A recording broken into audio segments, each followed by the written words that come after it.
What is truly the root of all evil? Story 1. Evil is the base state. Take amoebas, you can't call anything that mindless evil.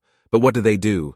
Kill, consume, and multiply. If humans behaved like amoebas, they'd be evil. Goodness is us doing better than nature. Story 2.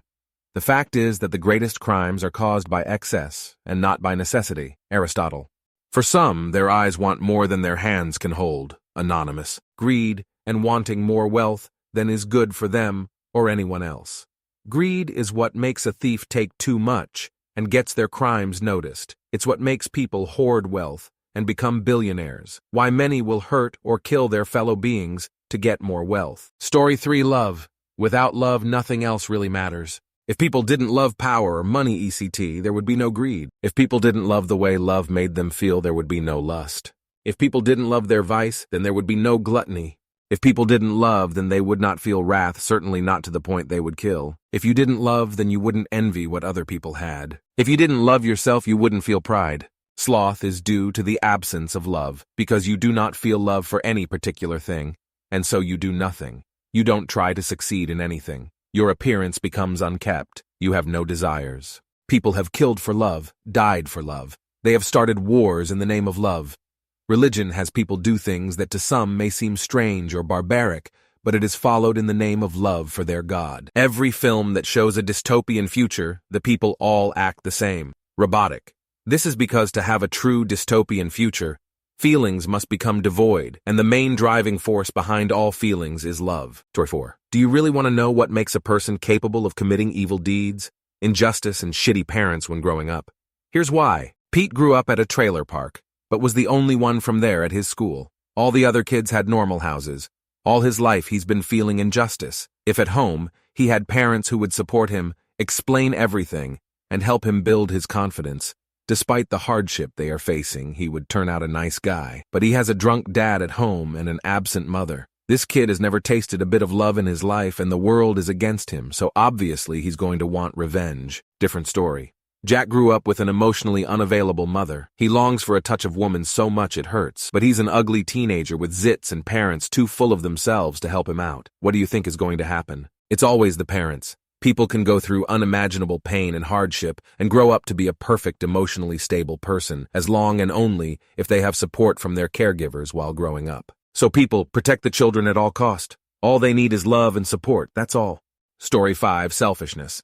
And by that I mean when someone has or allows themselves to develop a tendency to take, exploit, abuse, or degrade other people, animals, or environments in order to serve one's own interests and appetites.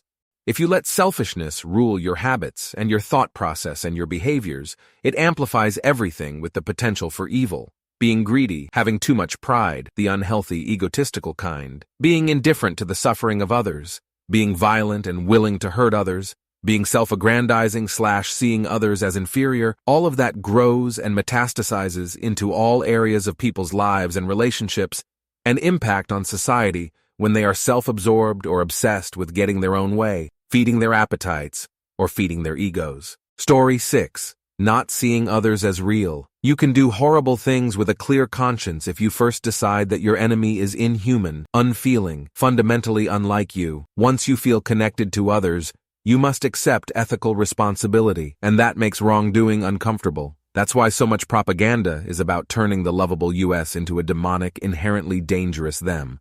Story 7. Nobody thinks they're being evil. Instead, people are just doing what they want, putting their own personal wants, needs, above everyone else. In the case of serial murderers, they're putting their own desire to kill above even the lives of others. What we call evil is usually just the extreme of selfishness.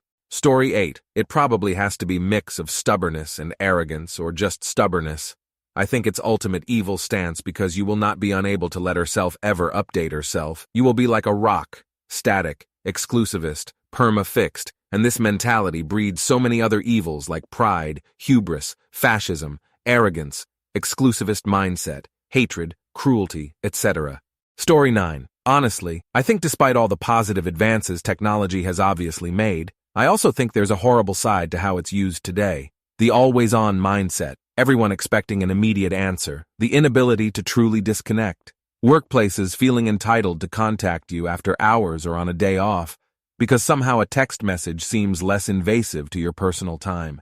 Family members thinking it's their right to get an answer back from you right away, and if you don't, they take it personally. The lack of communication it causes for couples who scroll sitting beside each other in bed instead of having conversation. The general level of distrust it has created for couples because of how accessible it is to talk to people without having to see them or put effort to cheat, causing increased cheating and affairs. The constant comparison trap most of us fall into while on social media, where we see everyone's highlight reels and wonder why our life isn't that perfect, or why we don't have XYZ nice material thing. If you ran into an old high school friend, everyone would know what people are doing with their life, who they are with and their relationship status, what their house looks like, how many kids they have and their names and date of birth, etc. Nothing much is left to catch up on, and you have to awkwardly pretend you don't know all this from Facebook or Instagram. The change in quality of childhood friendships, where they no longer just bike to each other's houses and knock on the door, or call the landline and ask their parent to talk to them. Now they're just a quick text or live video game stream away and have significantly less face-to-face interaction and communication. I feel we are slowly becoming worse at communicating with others because of the lack of need to actually have to do it in person. There's something about being able to leave for the day or an outing and being able to be disconnected until you got back home to your landline that is just freeing to me. Everything is just so now and fast-paced now because we are always connected. Story 10. Abstraction is the root of all evil.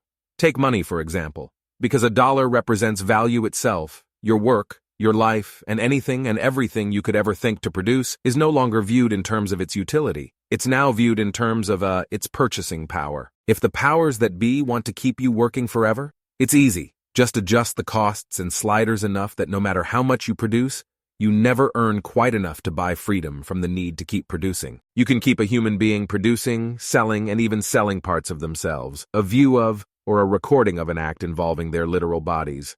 You can keep a person producing like a battery in the Matrix or a hamster on a wheel forever. Story 11. Evil doesn't exist because it would mean there is absolute goodness, which we all know is a load of crap. Every single person is capable of doing terrible shit, and every single person is capable of performing amazing, beneficial things. Evil is a ridiculous religious concept designed to divide people into camps and to cast judgment. No one is evil. There are no evil acts. Story. Just nature. Most animals, if turned human, would literally be evil, and if they had the ability, would most likely be like Hitler. Only reason they don't is because humans do a better job at it. Quite literally, by nature, we're inherently evil, and would do evil things. Story 13. Ignorance. We enter this world knowing nothing, and are taught by people who entered this world knowing nothing, and who only know what they and others have managed to figure out and been taught. This countless variation of delusion, fear, violence, etc. Many might say, well, what about those cold psychopaths that deliberately choose evil? To which I would say it is again ignorance, because if they had a clear understanding of themselves and others, they wouldn't do it. Story 14. Goodness is that which is true, thus the truth. Evil is that which is false, thus falsehood. The world contains both tender and harsh things, yet not all tender things are good, and not all harsh things are evil. But nothing is truly useless, so everything contains some truth, or else it couldn't exist, or even be conceived of. Even evil has a purpose, to define what is goodness. In a more narrow sense, seeing yourself among what is truly highest is goodness. Seeing yourself as beyond what is truly highest, that is evil. Seeing yourself as below what is truly highest, that is mediocrity. Story 15. Harming others to put yourself further. It can come in many ways and forms, and in varying levels of evil. Whether you rape someone to put yourself forward in terms of satisfaction or steal $5 from your mother, those are both evil actions. I also want to state, many people I have seen are bringing survival instincts into this discussion. I personally think there are no such things such as morals in survival. If you stay alive by any means, by point of survival, even cannibalism would be considered good, but completely evil on a moral standpoint. I think survival instincts and morals are completely in their own categories. Story 16. I believe it's a mindset to be evil. The love of money can be a byproduct, but not in all cases. Sometimes the person can't even help it. I had a childhood friend that's doing life in prison right now. I read his confession. The things he said sounded like he really believed it and thought if he told what he did, they'd put him in a program. Most criminals try to distance themselves from the crime. He casually talked about like he really though he was going home afterwards. This was far from the guy I've known since I was 8 years old. It's a case-by-cases basis on what constitutes evil. Story 17. Vanity. Not just look in the mirror, I look good type vanity, but narcissistic style vanity. You are better than everyone else. You deserve more. You are being held back. You're good at everyone else's sacrifice. You are God. You make your own path, your own decisions, apart from God. Story 18. Ignorance brings fear. We fear what we don't understand. Without keeping that fear in check, that fear will breed into hatred because we hate those things that frighten us. Without checking that hatred, it breeds destruction. We want to destroy those things we hate because they frighten us, and they frighten us because we do not understand them. Roughly a quote from Daryl Davis. Story 19. Insecurity, inadequacy, or in feeling small, while also choosing to take your difference out of others and yourself, instead of introspecting the emotional self-discomfort. On the small side, this is a Bronze or Iron Age tournament warlord who always needs more development, resources, and territory. It's the source of an excess of ambition and dissatisfaction with life, no matter how much one already has or originally desired. These people have created our civilization. On the big side, this is modern-day psychopaths secretly raping people because they can get away with it, abusing every system and institution they can because the suffering of others, just like the giant stone-carved statue the warlord must build, is the only thing that calms their self-insecurity temporarily. These people are destroying our civilization. It's the root of all evil. Insecurity ultimately, not bothering to work on the irrational and universally destructive things you think, and just going with it. Whether it's painting a map trying to emulate a deity of invincibility, or feeding the literal kitten into a vending machine because you can and you wouldn't get caught being a secret god. From the personal to the sociological and cultural and transgenerational level, even the nastiest behavior you'll find in animals, plants, and fungi is born from insecurity. When you run the logic, seeking power and control comes from insecurity. It's the reason why we do things that are knowingly bad for ourselves. And it's not like it's a finite thing either. You are never safe and secure from anything you're afraid of either. The universe is as infinite as your security problems are always going to be. Everything and anything is always possible, no matter how unlikely. The question is, then of course, is it worth what you're going to do to achieve your theoretical safety? Are the measures that you're willing to take sound and ironically situationally responsible? Are those really sacrifices that you want to make? There is always an excuse, a reason, a motivation, a justification for more security, more safety, more power and control. A psychopath grinds up kittens because if they don't, their debased mental state makes them feel like hell, as they've never taken responsibility for anything in their entire lives. Insecurity is a choice, hell on earth is a choice, and being a psychopath is a choice. Not everyone starts out in life easy. In fact, most of us today have a bad start one way or another. Even the rich and wealthy suffer a lot in today's world, with especially and exactly virtually everything that money can't buy for them. But getting evil about it, and by degree how evil one gets about it, is entirely up to the individual. Evil is a choice. And yes, you very much exactly can go too far in your quest to protect kittens. This is at the very heart of what I'm trying to express. You can become evil even in your very reaction to evil itself. Story 20. According to Dharma, there is no good or evil. Whether something is good or evil is decided entirely by the circumstance. What is good in one circumstance can be evil in another, and vice versa. One is supposed to develop wisdom to know what action to take in a circumstance. Taking action without wisdom and maturity leads to consequences that cause misery to the individual and others. Story 21. Probably evil. If you look at theology, it's just that. The more you contemplate what evil is for you, and the more you think about how it's justified whenever you feel vindictive or vengeful, that strengthens it. If everyone perpetuated the strength of definitive evil at all times during the day, every day then bad things would happen, and good people would sit and watch. Practice reacting before you need to react on impulse and stay hopeful. Story 22. The idea that ranking people to gain power over them, and to feel superior. I'm not better than the poorest person in the world, nor the richest. The only people who think in those terms are those easily misled by it, or those in control of the weak-minded. This kind of mentality made things like slavery and monopolies achievable.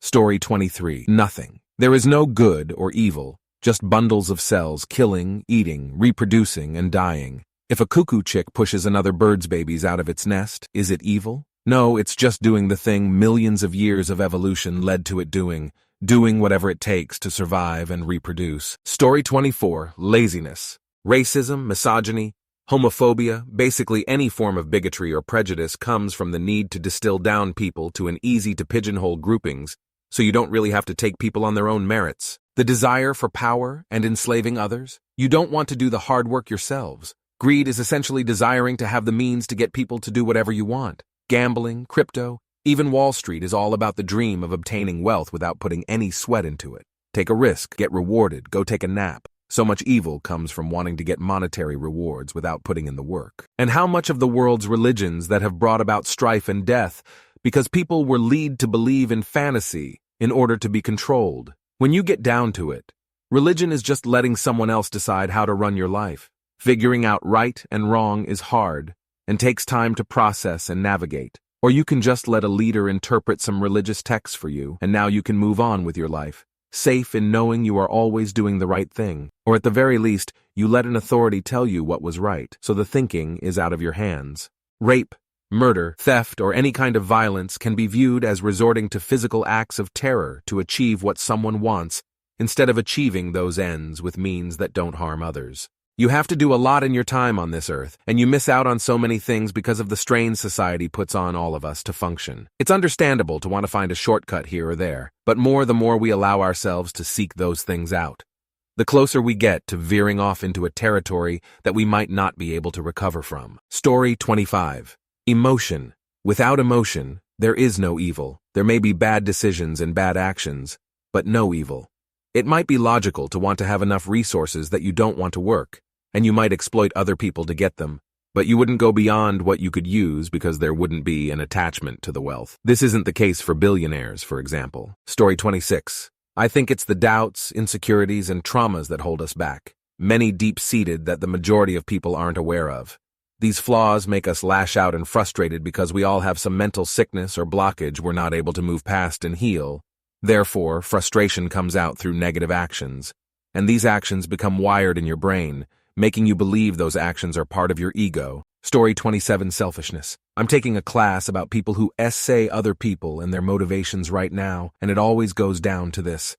They see other people as their properties to do with as they please to satisfy their own selfish needs. Super rich people that don't care if their employees are living paycheck to paycheck. Selfish. People in abusive relationships. Usually selfish. The lack of empathy can create monsters. Story 28. Being in opposition to God, who is good and love itself. Even anecdotally, atheists tend to be some of the most unhappiest people I have ever met, and that's coming from a former atheist. Let's take the 7 deadly sins, for example. Most people can agree that they are universally bad, but for some reason, as soon as you mention God, they somehow act like it's unrelated. It's like, bro, that's Christian morality. What Western society is based on. My point being, if you're in opposition to good itself, like light illuminating darkness, darkness is simply the lack of light. So is evil the lack of good. Inevitably, divorcing yourself from God will lead to nihilism where nothing is of consequence or matters. I'm just saying if you look at morally reprehensible people, they tend to have godlessness, including priests who abuse their power. Story 29. It's most likely going to depend on who you ask and what background and beliefs the person has. I think this is extremely subjective because do atoms or cells have the capacity to have emotions or be evil, leading to unicellular organism? Can they be evil? So on till you get to organism that has consciousness, then till you get to an organism that has complex emotions. So where does it even start? I'm not sure. I'm not a doctor in biology or psychology, but I think it's a philosophical question as well if someone believes in religion. Story 30. Kissing my neck. I get off just from that. The evolutionary drive to compete to live.